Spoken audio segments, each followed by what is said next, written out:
A great show for you today. Good afternoon, Evan. How are you? Hi.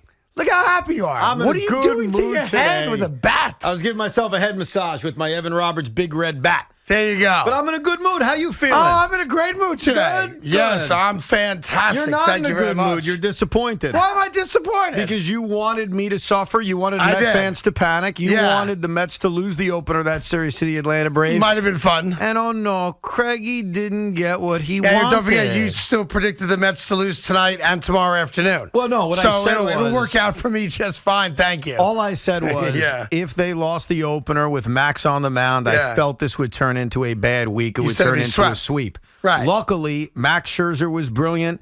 Yeah. They were able to get enough big hits, including that Pete Alonso double. Adam Ottavino was able to high walk that eighth inning, tight walk the eighth inning. Big strikeout. And Edwin Diaz dominated, and we as Met fans got a much-needed victory against the Atlanta Braves. Yeah, now be honest. The two times Robinson Cano singled and got on base, and here comes Acuna. It's exactly the situation, to give you credit, that you talked about on the air yesterday with me when you said, well, maybe he won't get hit, but what if he walks?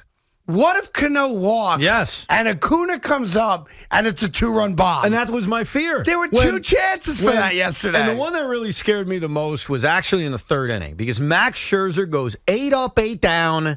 No big deal. He's in full control. Right. And then Robbie Cano hits a ball that Guillerme should make He a should play have made on. that play. But nevertheless, Cano hits it hard. And here comes Acuna. Not Acuna. Acuna. Hakuna Matata. No. Yeah. Acuna. Well, listen, it seems like I've gotten the N with the tilde wrong on both sides this week. Because I was calling them empanadas. Right. And everybody goes on Twitter and starts attacking me. Yeah. And now I go the other way with Acuna and I get attacked. It's tricky, isn't it? It's a pain in the ass. Very tricky. Yeah. But when Max is facing Acuna in the third inning, right after the Mets had taken the lead, yeah, I was very nervous. Because damn right you the were. one big negative about Max, and I think Max would admit this, is he gives up the long ball. He does. And he even said it after the game that he was lucky a couple of times in this game. He made the one mistake to Austin Riley, but there were a few others, like Swanson, I think earlier in that inning, just missed one. Max will give up home runs. So when Acuna comes up after Cano gets that single, we're all fearing the same thing. But to Max's credit, this is why he's here. This is why he was paid the He's big a money. bulldog. For these moments, for these kinds of big games. Yeah. There should be many more of these big games. And in this spot, he came up huge. I also thought, I think it was Riley, 2 men on, swinging at the first pitch, 2 outs, ground ball to Lindor. That ended the inning. That was, to me, that was the biggest spot late in the game. Swanson, 8th inning against Was it Adam Swanson? Ottavino. Pardon me, Swanson. Yeah. And look, let me give this credit to Adam Ottavino because I know none of us really trust him. If you look back since Memorial Day, in his last 16 appearances, 14 out of 16, he hasn't given up a run. He's been good. He really has. Now, am I going to trust him in October? No. Am I going to trust him next week? Probably not. Yeah. But he has pitched very, very well. And Edwin Diaz, for the first time all year, Craig, back-to-back-to-back days, and my God, did he show no wear he and tear shook from everybody that. out. He did a great job. He was brilliant. By the way, your kids and Ottavino's kids go to the same day camp.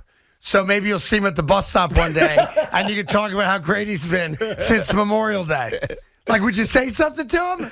Would hey, I? Otto! Yeah. Well, You can't help yourself. I'm love-hate with Adam Ottavino. Right now, I like him. Guy's done a good job. But like Yeah. I mentioned, there's going to come a time in August, September, dare I say October. He's going to blow a game. Where we're going to curse him out. Yankee Yeah. fans know what I'm talking about. Of course. They understand. Yes. They need to add another reliever. But in this moment, right now, Adam Ottavino, after Edwin Diaz, is actually their most reliable reliever, which is crazy to say, but it's true. And it's so weird. You know, the Yankees start a series against the Cincinnati Reds tonight, but it kind of feels like another off night. You know what I mean? Garrett Cole's on the mound against somebody I'd never heard of, Graham Ashcraft or something like that. Ashcraft faced the Mets last week. Well, it's spelled wrong on my piece of paper. On my piece of paper, it's Ashcraft. So I was going to say Ashcraft, but I thought I'd get it wrong. Ashcraft. Yeah, good job spelling, Tommy. Thank you, buddy. And you watched him pitch last week. He faced the Mets. Come on. What are we doing? What are we doing? Like, it's It's almost like a softball game tonight. You know what at tonight Yankee is? Stadium. Craig, you know what tonight is? What? Tonight is really the beginning of the dog days for the New York Yankees because the Red Sox series still had a little bit of juice. You're facing the Red Sox. Little bit. But now, you know what's inevitably going to happen. You're winning the American League East. You've run away with it. Yes. It's over.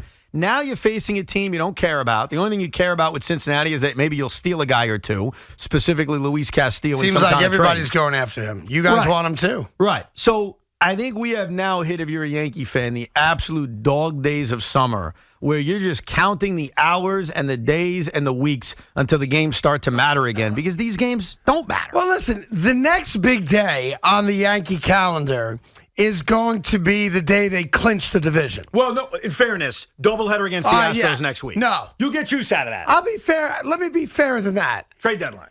No. I'll give you the Astros Yep. and the Subway Series. Yes. Other than those 6 games or 8 games, whatever it is, the next big day on the Yankee calendar is the day they clinch the division, which might happen. Well, it's going to happen well before Labor Day. Right. So those series, like the doubleheader against Houston, the 2-2 game series against the Mets, they're fun, they're exciting. In the whole grand scheme of things, they don't mean very much. Because the end result is the same. You're going to win the American League East. I mean, you're going to get a first-round bye. You're going to go right to the divisional series, and then we will see if this team can back up its dominant regular season. But I feel like today is really the beginning of the boringness of the Yankees' schedule. Well, I think, to be fair, the entire month of July was boring. Even the 4 games against the Boston Red Sox. Sox. Get some juice out of that? Not a little bit of juice out of that? I hate to say it. I love Yankee Red Sox, but it's the latest they've played in a season in my memory. First series of the season. At Fenway. At Fenway, pardon me. And it didn't matter. And maybe part of that is to me because the Yankees won the first 2 games of the series and then lost the next 2. So the series wasn't in doubt because you won the first 2. But I got to tell you, ho-hum. Yeah. Ho-hum. I understand. Hum-ho. Ho-hum. Hum-ho-ho-hum. Yeah. Ho-hum. You get Garrett Cole tonight, that's got to warm you up. Ho-hum. That gets you excited. Not really, though. No. Against the Reds? Yeah, but God forbid, Come on. God forbid he gives up 5 runs in 3 1/3. You're going to take the pitchforks out tomorrow. I hate to say this, but every time Garrett Cole pitches now, I'm feeling like I want an 8-7 Yankee win. Because I want him to prove to everyone else why I don't trust him. Yeah, but Craig, right now Garrett Cole's in this weird spot. There's nothing he can do until October that's going to shut you up. It's true. Because you always say, and I can't argue with how you feel, you say, I don't trust him. Okay, you don't trust him. There's nothing he's going to do in July, August, and September that's going to change that. What? He pitches a perfect game tonight against the Reds? Well, it's not going to all of a sudden make you change anything. No. He can't do anything for me, and it's not fair. I want to be clear about this, and I know I'm in the minority as well, until October. He needs to come out of the gate, whoever the Yankees play in the first round, and win game 1. Yeah. And then I'll start debating with myself whether or not I trust them. But you know what? Because it's all about a matter of trust, really, I get right? you. But look at the rest of the rotation. Nestor Cortez has come back down to earth. Yes, he has. Jamison Tyone has come back down to earth. Yes, he has. Jordan Montgomery is solid. He's not an ace. By the way, to be fair, the one guy of all of them that I trust the least is Tyone right now. Yeah. Well, he's been terrible. Yeah. He's had like a month of bad baseball. But it doesn't matter. But it's just a reminder that your ace is Garrett Cole. He's your guy. Well, you need him. I acknowledge I need him. He better act like an ace. I can tell you that. You right know who now. acted like an ace? Who's that? Max Scherzer last But night. I want Met that fans. was ace-like, baby. I want Met fans to be honest right now. I want you to call in, and the premise of today's show is going to be honesty. When Cano got the first single, when Cano got his second single, and Acuna is up, be honest. What did you think was going to happen? I thought they were going to blow the game. You did? Yeah. So you're being very consistent. Yes. You thought for sure, here it comes, 2-run home run. 100%. 3-3, let's go. I thought they were going to blow the game. Yeah. No doubt about it. Now, the only I might have been hoping for it, but you thought it. Oh, I have. The moment where I relaxed and said, okay, we're going to win this game is when Ottavino shockingly got Swanson a ground out. Because even though Edwin Diaz was going to pitch in his 3rd straight game, I had this odd confidence in Edwin Diaz. I agree. By the way, I thought they won the game in the 8th inning. Yes. I agree with you 100%. Yes, and it's weird to get to that point as a Met fan with Edwin because Edwin was so bad in 2019 that I think it damaged our confidence in him. That even when he pitched well in 20 and pitched well in 21 and even started off this season well, in the back of your mind, you think about how horrendous he was in the second half of 2019. But even before the Mets tacked on that insurance run in the 9th inning on the fielder's choice, some reason Brian Snitker had the infield back, but whatever, I kind of believed in Edwin. And look, Edwin Diaz has been ridiculous. He strikes out the Braves hard of the order easily. I think back to that game against the Angels when he struck out Mike Trout in the 8th inning. Yeah. Like Edwin Diaz has had a marvelous season where he's actually building up trust amongst Met fans. He's everything you wanted when you first signed him. He really is. He makes Robbie Cano sucking worth it. No doubt. Well, listen, we'll get all your calls on at 877-337-6666. There's another story brewing right now, which really bothers me to my core, Evan. And I think when I present this story, it's going to be universal agreement how I feel about it. But you never know. Sometimes there's things I come up with, and I think, how could anybody possibly disagree with me? And then I spend 3 hours arguing with people about why they're wrong, or going on Twitter and being called every name in the book. Before you say anything. I've got a layup today, an easy layup. Before you say anything. Yeah. 90% confident that this is a layup? No. Higher. Higher? Yeah. So higher. Even me, who sometimes I'm accused of, you're just disagreeing with Craig. Yeah. Even me, I'm going to put my arm around you and say, you're right, Craig. Evan, I think, listen, there's always that 1% dissenting vote. You know, jackasses who just, for the sake of being jackasses, argue obvious points. Sure. But I've got one today. Go ahead. And I'm going to tell you something right now. If it's anything less than 95-5, I pack up my bags. I pack them up, and I never come on the show again with confidence in an opinion. Okay? I want to be clear. I'm not quitting. I need the money. Big Mac was All getting excited. I mean, Okay. you should have seen him over there. He's like, wait a minute. I'm filling in every day he's gone. What if he never comes back? You might get your chance, okay? But not tomorrow. All right? Here's the deal. All right? 95-5. Anything less than that, and I will take the loss. And I promise you, for a good period of time, I will not come in and fake confidence, alleged confidence. I'll give my opinions, but I won't give you one of these, Evan, I know everybody agrees with me. God, I hope this is a disaster and backfires in your face. I really do. No offense. This can't backfire in my face. All right. I'm so cocksure about it. I want to say 99-1. Wow. That's how positive I am that I'm on the right side of this. Okay. You want it now or after the break? I'm very excited. You want it now or you want it in a little bit? I want it you now. Tell me. By the way, later today, Jake Paul's going to join us. He's got that big fight with Rahman coming up at the Garden in August. So he's on his way back to the airport. He's going to give us a little ring-a-ding-ding on the way to the airport. So that's coming up later today. But right now you've got the Mets, a little Yankees, and an opinion that I know for a fact, a bare minimum 95-5 in support, which I never get. Yeah, no, I never get that kind of support. Very rarely get that kind of support. Yeah. I'm willing to wait if you want to make me kind of think about it for 5 minutes. I'm going to tell you the guy's name involved. The guy's How about name. that? Go ahead. I will slow play. I like that. What's going on, and I will slow play my take. Sometimes the foreplay is better than the real thing. Never Go ahead. is, but okay. Here we go. Yeah. Are you ready? Go ahead. The guy's name is LeBron James. LeBron James. LeBron James. That's James. the guy I'm talking about. And I want to give you one quick note on that. I am not talking about whether or not he extends his contract with the Lakers. I'm not talking about him sitting on one side of the gym and Russell Westbrook sitting on the other side of the gym. Are you talking about him being better than Michael Jordan? I'm not talking about him recruiting Kyrie. I'm not talking about anything that has to do with LeBron James as a Laker. Okay. Fair enough? Fair enough. But the story I'm going to tell you has everything to do with LeBron James, the person. Huh. 95-5. So you're down from 99.1? You Well- went down from 99.1 to 95.5? Well, for the sake of the little competition we have here, Yes. I'm going 95.5.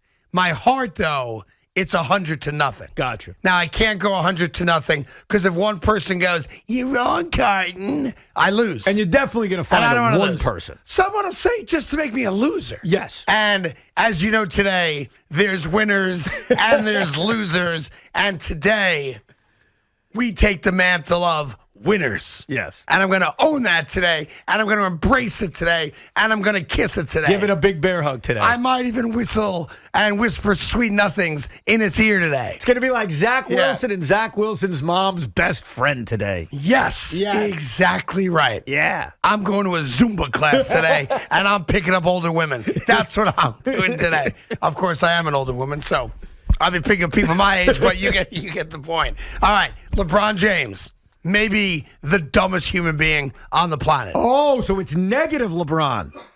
Negative. There are LeBron. enough LeBron stands that Yeah. may get the 3 or 4% And against you. that's why I'm challenging you. I'm challenging you to have a different side of this take. I don't think it's possible. I really don't. Coming up in a few, okay? Let me start you off with Nick in Clifton, New Jersey. Nick, what's going on? Craig, I will be your honest Mets fan. Okay. I have to say, at that moment, Yeah. when Cano is on third, I said, this is it. Here come our Mets. And that was the moment that I've decided that this year is not last year, and it's restored my faith in this team. And I really think that's going to be a turning point for where this team is going this season. Yeah, the only thing I don't want to hear from Met fans say, if I may, Evan, is the rhetoric of, we would have lost that game last year. Well, yeah, because Matt know. Scherzer didn't exist last year in the Yeah. prism of the New York Mets. So, yeah, they would have lost that game Well, last you year. know. No. Max Scherzer wasn't a Met a year ago. And a big part of why they won this game, even though the situation Nick's bringing up is with Adam Ottavino on the mound in the 8th inning, was because they got 7 brilliant innings against a really good lineup Yes. from Max Scherzer. And Nick's right about something, and this has happened throughout this season. There have been moments that remind us this is different than last year. Except I would say this. Like you, a majority, I think, not everyone, and I'm watching the game last night, I'm feeling the same thing. I'm positive that Ottavino is going to give up a 3-run home run. Yeah. There's no doubt in my mind. Or at least another RBI hit or something. Well, give up the lead. It was Yeah. 3-1, second and Yeah. third, 2 out. He gives up a base hit. It's a tie game. Something bad was going to happen. So and my gut tells me all you guys felt the same yeah, thing. but the point is, because that bad thing didn't happen, it's another reminder that this Met team is far different. And here's the truth, and I think sometimes we're losing sight of this. The New York Mets, despite a mediocre month, are on pace to win 100 games. They still are. They're on pace to win 100 games. And the only Right. reason I've been having some negativity and others have been having negativity is because the Atlanta Braves are really good. well, no, that's not the only reason. No, that is the reason. That's because not the only in reason. 2006, I can't let you get away they with had that. no competition. If the Mets were playing the exact same way, but the Braves didn't go 28-9, Yeah. and the Mets had a 9 or 10 game lead, and the Mets were doing everything the same, Craig, Yes. we'd be talking about them differently. Except I think the thing you have to own, and we brought it up yesterday and you owned it, you guys have a certain level of PTSD. Yes, and it colors your opinion. Because of the fact that the Braves have been playing so well, and the See, standings but show I got to them stop you a there. game and a half Here's out. my take on it. What? You have PTSD, and thank you, Nick, not because the Braves are playing so well, but because of what the Mets did last year. Sure. You're being reminded, hey, we had a 10.5 game lead this year. It went down to 1.5. but Craig- last year, we had a 9 game lead. We blew it. But Craig, in 2006, Yes. the Mets had a record that was And not that's as good. 16 years But ago. hold on, I need to explain this Go so you ahead. can fully understand it. Come on. In 2006, the Met record was very similar to what it was now. There was no panic. You want to know why? They were up 12 games in the division. Yes. That's a big part of why But we're it's worried. not. They're on pace to win 100 Evan. games. The Mets are off to one of their best starts in this franchise's history. That's a fact. Your fandom is different than the average Met fan. There's not another Met fan alive today that's quoting 2006. No, because of the standings. You're missing my point. No, yes, I'm sorry. Yes, if the Mets are 9 You're games inventing up. something. No, hold on a second. If the Mets are 9 games Yeah. up, are Met fans panicking the last couple of days? Yes. What? Really? That's what If you they're people do. You're panickers. No, hold on. The Mets are 9 games up in the division. Yeah. And you're telling me we're worried about a split against the Marlins? They're 9 games up. Yeah. You're full of it. You're wrong. I think you would have gone to Atlanta worried that you're going to leave Atlanta only 6 games up, and it's going to be shades of last year. There's no doubt in my mind. I think Here's the reality. You have to own this. You are a panicker. It's in your DNA. No other Met fan is saying, hey, this reminds me It's of not about 16 years ago. It doesn't remind me. That's my point. The fact that the Braves have played so well and the Mets went into this series only a game and a half up is why there was nervous energy. If they were 11 games up like they were 16 years ago, no one would be worried. I mean, if they're like the Yankees. It's, first of all, Is that what you're saying? if they had a significant lead Big in Mac, their division. I got him. I got him on that one. Well, you have a combination of two things. Number one, the Yankees are having a historical start. Yes. The Mets are not off to that start. And they're in a division where there isn't another great team. There are Correct. good teams. There are no great teams. The Atlanta Braves are the defending world champions. They are a very good baseball team. 100% agree. That has impacted. I know it's impacted the way I think. If the Mets are 10 games up, we're not worried. But 2006, come on. Just be honest. You PTSD All right, from last year. 2015 in late No, August. Whatever just example go you want. back 12 months. 12 You don't months have- ago, the Mets weren't this good, dude. What was the Met record 12 months ago? What was the lead? I don't care what the record was. What was the lead? It never got to 11 games. I think it got to 9. The Mets in 2021 were fortunate that they played in a garbage division. Okay, that's and true. As they maintained Yeah. their lead in the division, we kept saying it should be more, it should be more. They're lucky they play in the National League. Yes, I remember that. I sat here next to you. That was the opinion we all had on them. Yeah. But when we were sitting here this time of year, they were 8 games above 500. They weren't nearly as good as this team. This team is 21 games above 500, Craig. I want you to see a therapist. They're on pace to win 100 effing games. I believe in therapy, Evan. I never did. Now I do. I'm mandated to do it, but I enjoy talking to Ken every single week for an hour. It's fantastic. My feeling for you, you can even do it online now. They've got like therapy companies that everything's via Zoom. So you don't have to leave the comfort of your own house. Matter of fact, you could do your therapy call on the way home from work. God knows you probably need it after sitting next to me for 4.5 hours Very good every point. single day. Very good point. You have PTSD. And here's the problem with it. It's a real breathing thing. It's clouding your vision. It's making you search for 2015, No. 2016, 2006. You are still suffering from what the hell happened last year. What the hell happened last year is that team was never as good as this team. The biggest lead they ever had for the division was 5.5 games. The most games above 500 they were last year were 9 or 10. They're 21 games above 500.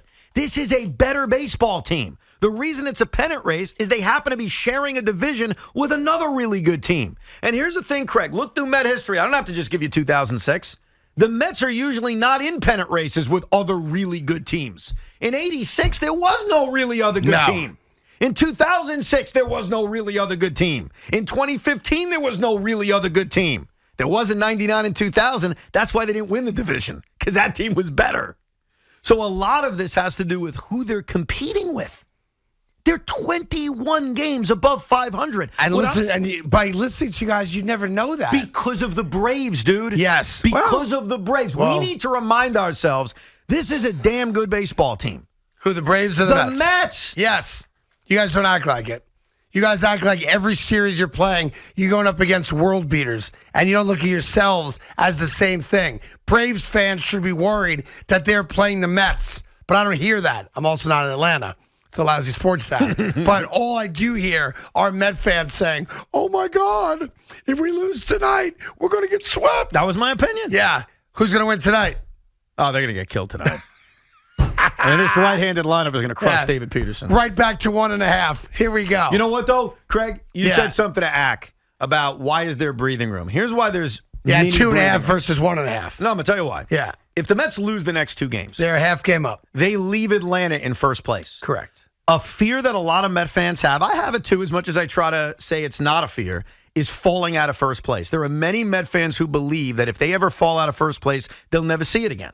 Like last year. Right. That once they fall out, they're done. I don't necessarily buy that, bro. This is going to be a pennant race. This is going to be a good pennant race. This is going to be a back and forth pennant race. There are going to be highs. There are going to be lows. But I think for a lot of us, taking the first game, I don't want to say takes the pressure off of these last 2 games, but makes you say, okay, worst case scenario, we're a half game up going to Chicago. And that's exactly what you're looking at. Worst case scenario. Listen, we'll get all your calls as well. 877-337-6666. I just get the sense that collectively, Met fans, you people, are not enjoying this at all.